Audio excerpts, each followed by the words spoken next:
5R ओम और answer. Clear, आगे बढ़ते हैं।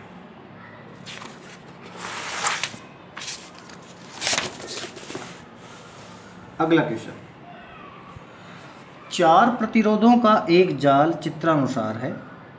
ए और बी के मध्य तुल्य प्रतिरोध को फाइंड आउट कीजिए, ज्ञात कीजिए। देखिएगा, ए और बी 2 पॉइंट हैं। इसमें यहाँ से एक वायर चला और ये 1 ओम और यहाँ पर 2 ओम, फिर ये 2 ओम के प्रतिरोध यहाँ जुड़े हुए हैं। और सवाल हमें कहना चाह रहा है कि इसका तुल्य प्रतिरोध हमें ज्ञात करना है। तो एक बात को ध्यान से समझ लो आप कि ये दो ओम और 2 ओम के जो 2 प्रतिरोध हैं, ये दोनों देखो, यहाँ से करंट आया, कुछ करंट इसमें जाएगा, कुछ करंट आगे चल के इसमें आएगा। इसका मतलब हो गया कि दोनों में अलग अलग करंट जा रहा है। तो निश्चित रूप से ये दोनों समांतर क्रम में हैं। और 2 ओम और 2 ओम जब समांतर क्रम में जुड़े होते हैं तो इनका प्रतिरोध बनता है 2 × 2/2 + 2 बराबर 4/4 बराबर 1 ओम। क्या बन गया? 1 ओम बन गया है। इस वजह से दिए गए परिपथ चित्र को निम्न प्रकार बनाया जा सकता है आंसर में। और बाकी देखो, ये 1 ओम है, ये 1 ओम रहा, यहाँ ये 2 ओम है, यहाँ मैं इसको 2 ओम लिखता हूँ, गलत लिख रखा है यहाँ पे। और 2 और 2 मिलकर क्या बन गया? 1 ओम बन गया है। तो ये क्या हो गया? वापस से 1 ओम बन गया। चित्रानुसार अब आगे बात कर लो। अब ये जो 1 ओम है, यहाँ से करंट चला, यहाँ से करंट चला, और जो करंट इस 1 ओम से बह रहा है वो कंप्लीट करंट इस 1 ओम से बह रहा है। इसका मतलब दोनों प्रतिरोधों में समान करंट फ्लो हो रहा है। तो दोनों प्रतिरोध श्रेणी क्रम में जुड़े हैं और 1 ओम और 1 ओम मिलकर क्या बन जाएंगे? 2 ओम बन जाएंगे। देखो, चित्रानुसार 1 ओम व 1 ओम के 2 प्रतिरोध श्रेणी क्रम में जुड़े हैं, जिनका तुल्य प्रतिरोध 1 + 1 बराबर क्या होगा? 2 ओम होगा। इस वजह से ये ए बी लिख दिया, ये 2 ओम लिख दिया, और वो 1 और 1 मिलकर क्या बन गया? 2 ओम बन गया है। अब ये जो दोनों 2 और 2 के हैं, ये दोनों समांतर क्रम में हैं। देखो, चित्रानुसार 2 ओम तथा 2 ओम के 2 प्रतिरोध समांतर क्रम में जुड़े हैं, जिनका तुल्य प्रतिरोध होगा 2 × 2/2 + 2 बराबर 4/4 बराबर 1 ओम आंसर। ये सवाल कंप्लीट। अगला देखिए, व्हीटस्टोन ब्रिज की भुजाओं में प्रतिरोध चित्र में दर्शाए अनुसार लगा रखे हैं।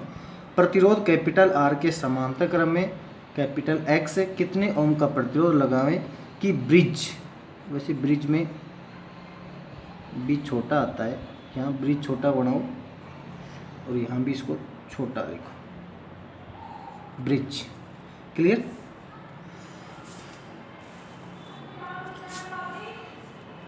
संतुलन की स्थिति में हो। समझो इस बात को। कर क्या रखा है? ये ब्रिज बना रखा है, सवाल में दे रखा है हमें, और यहाँ से ए पॉइंट है, ए से बी के बीच में 10 ओम का प्रतिरोध है, बी से सी के बीच में 10 ओम का प्रतिरोध है, सी से डी के बीच में ये 25 ओम का प्रतिरोध है, और ए से डी के बीच में ये एक तो 25 ओम का है और एक एक्स है। ये तो 25 ओम का है और ये एक्स है। क्लियर? और x की वैल्यू हमें फाइंड आउट करनी है। साथ में इसमें देखो, ये हम ऐसे लिखते आए थे कि ये P है, ये Q है, ये R है और ये S है। आप इस R का मतलब अकेला ये न समझें, इस R का मतलब है ये दोनों प्रतिरोध मिलकर जो प्रतिरोध बन रहा है, ये 25 ओम का प्रतिरोध और ये X ओम का जो प्रतिरोध मिलकर बन रहा है, उसको यहाँ R बताया गया है, न कि अकेले इसको R। अब यहाँ हम देखें तो व्हीटस्टोन ब्रिज की संतुलन की स्थिति में, और जब संतुलन की स्थिति होती है तो उस समय P/Q बराबर R/S होता है।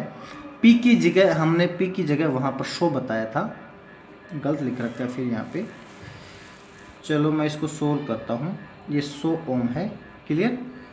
अच्छा, ये P की जगह 100 ओम, Q की जगह 10 ओम। अब S की जगह ये है आपका 25 ओम। क्या है? 25 ओम है। जगह जगह आंकड़े गलत दे रखे हैं, इसको सुधारना पड़ेगा भाई। समझो इसको, पहले R की वैल्यू को समझ लो पहले तो आप। ये R क्या है? इस R की जगह मैं यहाँ लिख देता हूँ R वास्तव में इस 25 और x के समांतर क्रम के बराबर है, तो 25x बटा 25 प्लस x ये बन गया।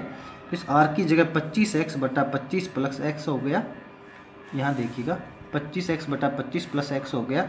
और ये s की जगह 2.25 है, तो इसको भी मैं यहाँ s की जगह यहाँ जो लिख रखा है इसको मैं लिख देता हूँ 2.25 ओम।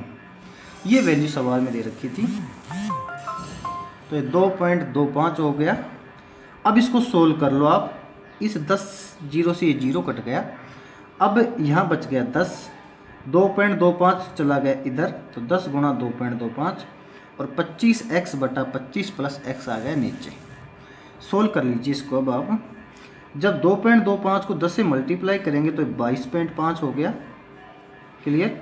और ये संख्या मैं ऐसे कैसे उतारूं। अब ये 22.5 का पॉइंट अगर मैं हटा दूं तो ये 225 बटे 10 हो जाएगा। और ये संख्या ऐसे कैसे उतार दी। अब मैंने क्या किया, इसको 5 से काटा, 5 दूनी 10 और इसको 5 से काटा तो 45 आ जाएगा। तो ये बन गया 45/2 और 25x बटे 25 प्लस x। इसको सोल्व करके हमें x की वैल्यू फाइंड आउट करनी है। तो देखिएगा आगे,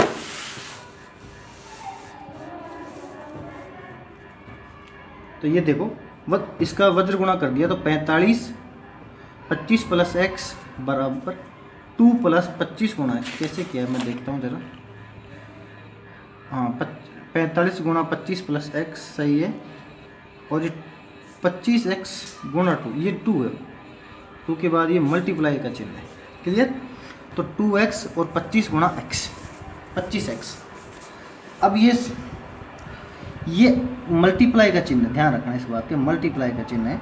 सोल्व करो, 25 गुणा 45 हो गया 1125 और ये हो गया 45x बराबर 25 दूनी 50x। तो 1125 इसको इधर ले गया तो ये आ गया 1125 बराबर 5x और x बराबर 1125 बटे 5 और x बराबर हो गया 225 ओम। क्लियर। अगला न्यूमेरिकल देखिए आप।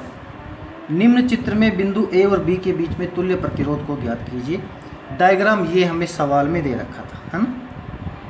ये डायग्राम हमें सवाल में दे रखा है इस प्रकार से। इसको मैं 4 लूपों में बांट रहा हूँ, 1 2 3 और 4।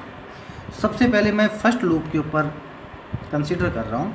इस लूप में देखो ये 3 ओम और ये 3 ओम, दोनों जो हैं, जो करंट यहाँ फ्लो होगी वो सारी की सारी करंट इस 3 ओम में फ्लो होगी।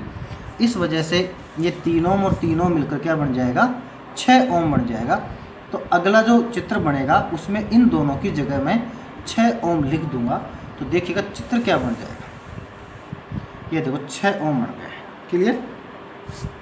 क्या बन गया, ये 6 ओम बन गया है। और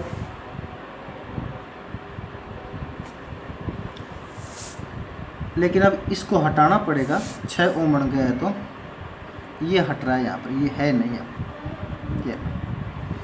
क्या क्या मैंने कि ये जो 3 और जो 3 था ये मिलकर 6 बन गया, तो 6 मैंने इसको यहाँ पर लिख दिया है और ये 6 ओम हो गए। ठीक है। अब ये 6 ओम और 6 ओम जो है ये समांतर क्रम में जुड़े हुए हैं। इनका दोनों मिलकर बन जाएगा 6 गुणा 6 बटे 6 प्लस 6 बराबर 36 बटे 12 बराबर 3 ओम।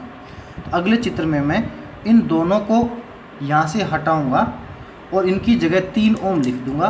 तो डायग्राम क्या बनेगा देखो आप, मतलब कि ये दोनों को हटाकर 3 ओम लिखना है मुझे और बाकी ये चित्र ऐसे की ऐसे ही उतारना है, चेंज नहीं करना है इसमें। देखिए आगे,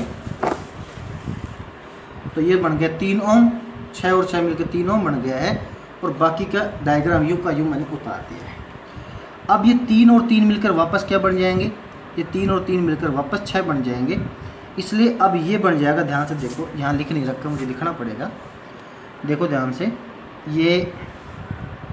ये वाला 3 ओम था तो ये वाला भी रहेगा 3 ओम, ये भी रहेगा।